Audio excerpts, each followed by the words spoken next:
بسم اللہ الرحمن الرحیم۔ السلام علیکم۔ ارطغرل غازی کی ایک اور ایپیسوڈ کے ساتھ آواز دوست میں آپ کو آپ کا دوست خوش آمدید کہتا ہے۔ آج ہم آپ کے سامنے سیزن 2 کی ایپیسوڈ نمبر 8 کا شارٹ ریویو پیش کریں گے۔ براہ مہربانی اپنی قیمتی رائے سے ہمیں ضرور آگاہ کیجیے تاکہ ہم اس میں مزید بہتری لا سکیں۔ جیسا کہ آپ سب جانتے ہیں کہ کائی قبیلہ اس وقت نہایت مشکل صورتحال سے دوچار ہے، اور اس وقت وہ آئمہ خاتون کے بھائی کے قبیلے میں رہنے پر مجبور ہیں، اور کائی قبیلے کی فوج بھی دوسرے قبیلے کے ساتھ مل کر لڑ رہی ہے۔ جیسا کہ آپ کو پچھلی ایپیسوڈ میں بتایا تھا کہ کوچاوش کی چال کی وجہ سے عبد الرحمن اور حمزہ پھنس چکے ہیں، اور تیمور انہیں سزا دینا چاہتا ہے جبکہ کائی قبیلے کے باقی سپاہی اس بات سے نہایت ناخوش ہیں۔ وہ جانتے ہیں کہ حمزہ اور عبد الرحمن ایسا کبھی نہیں کر سکتے۔ تیمور گندوگدو سے کہتا ہے کہ آئندہ کسی بھی بغاوت کو دبانے کے لیے ہمیں ان کو نشان عبرت بنانا ہوگا اور ان کے سر قلم کرنا ہوں گے۔ یہ بات دوحان کو نہایت ناگوار گزرتی ہے، اور وہ آگے بڑھ کر تیمور کی گردن پر تلوار رکھتا ہے اور اس سے کہتا ہے کہ وہ ایسا کرنے کا سوچ بھی کیسے سکتا ہے۔ تیمور کہتا ہے کہ یہ وہی فوجی ہیں جو ارطغرل کی حفاظت بھی نہیں کر سکے، اور آج انہوں نے ہمارے ساتھ بھی ایسا کیا۔ دونوں قبیلوں کے فوجی بجائے دشمن سے لڑنے کے آپس میں لڑائی جھگڑا شروع کر دیتے ہیں اور تلواریں چل جاتی ہیں۔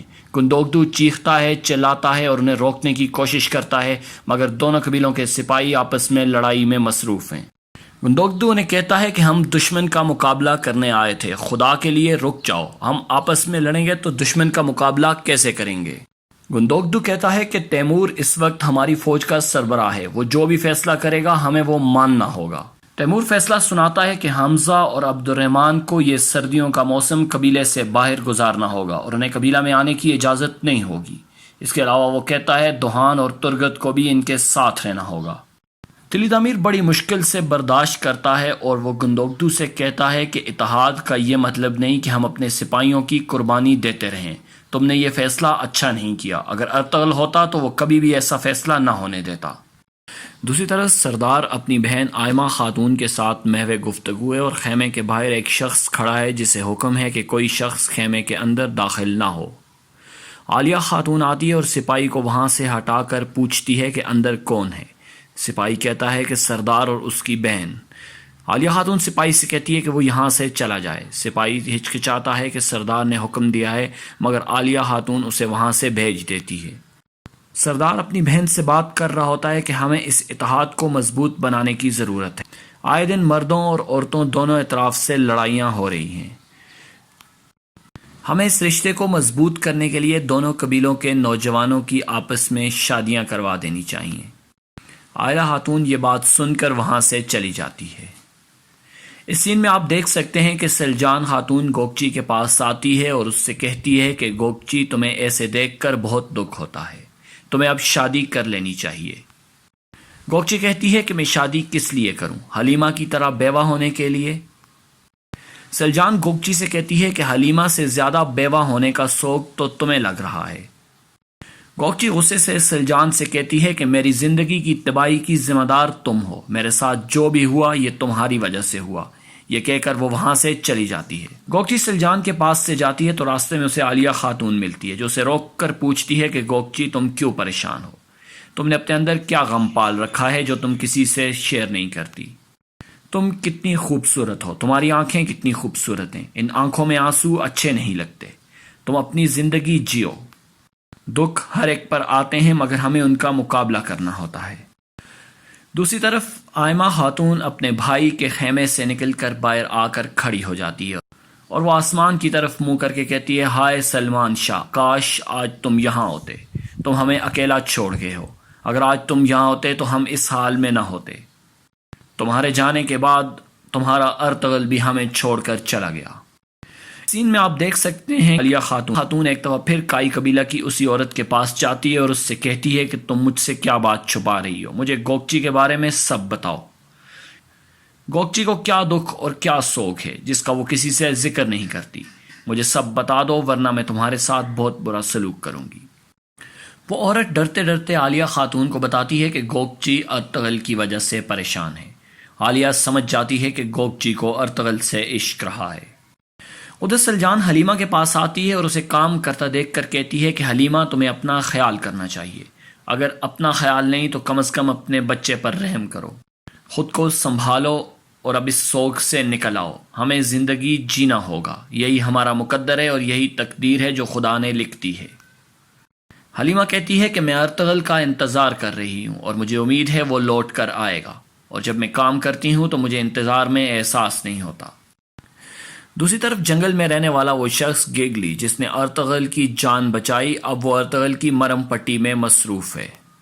اس نے ارطغرل کے لیے کھانا بنایا ہے اور اسے اپنے ہاتھ سے کھانا کھلاتا ہے اور اسے کہتا ہے کہ تم کھاؤ تاکہ تم طاقتور ہو جاؤ اور تم اسلام کے لیے لڑ سکو۔ وہ اسے کہتا ہے کہ تم خوش قسمت ہو کہ جو نایان سے بچ گئے ہو، ورنہ نایان سے بچنا اتنا آسان نہیں۔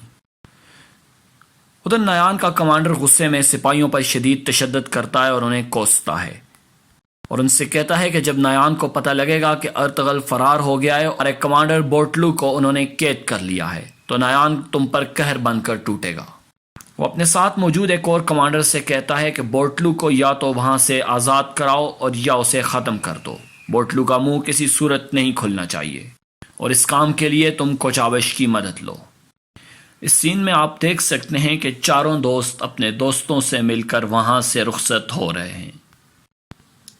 اس سین میں آپ دیکھ سکتے ہیں کہ چاروں دوست دلی دامیر سے مل رہے ہیں اور وہاں سے رخصت ہو رہے ہیں۔ وہ چاروں گندوگدو کو اس کے فیصلے پر لان تان کرتے ہیں۔ ترگت کہتا ہے کہ اگر ارطغرل ہوتا تو وہ ایسا فیصلہ کبھی نہ کرتا، اور یہ کہہ کر وہ گھوڑے دوڑاتے ہوئے وہاں سے نکل جاتے ہیں۔ گندوگدو دلی دامیر سے کہتا ہے کہ مجھے بھی بہت تکلیف ہے مگر میرے لیے یہ اتنا آسان نہیں تھا۔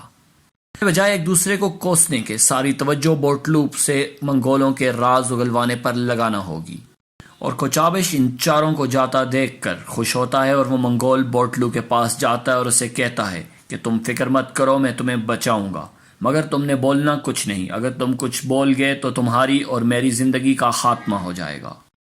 حلیمہ جو سب کے منع کرنے کے باوجود بھی بے پناہ کام کاج میں مصروف رہتی ہے، ایک جگہ کام کرتے ہوئے بے ہوش ہو کر گر پڑتی ہے۔ قبیلہ کی عورتیں ارد گرد جمع ہونا شروع ہو جاتی ہیں۔ حلیمہ کے منہ پر پانی ڈالا جاتا ہے مگر وہ ہوش میں نہیں آتی۔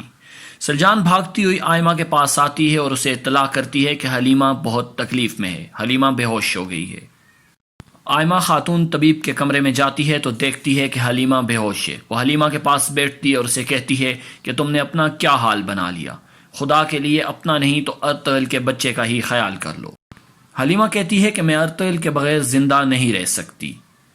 آئمہ خاتون اس سے کہتی ہے کہ تمہیں زندہ رہنا ہوگا اپنے بچے کے لیے اور ارطغرل کے لیے، تاکہ کل کو اپنے بچے کو تم ارطغرل جیسا بنا سکو۔ ترگت اور اس کے ساتھی ایک جگہ تھک ہار کر بیٹھ جاتے ہیں۔ وہ شدید غصے میں ہیں۔ دوحان غصے میں کہتا ہے کہ ہم منگولوں سے لڑے، ہم نے انہیں مارا، جنگ جیتی اور ہمیں یہ صلہ دیا گیا۔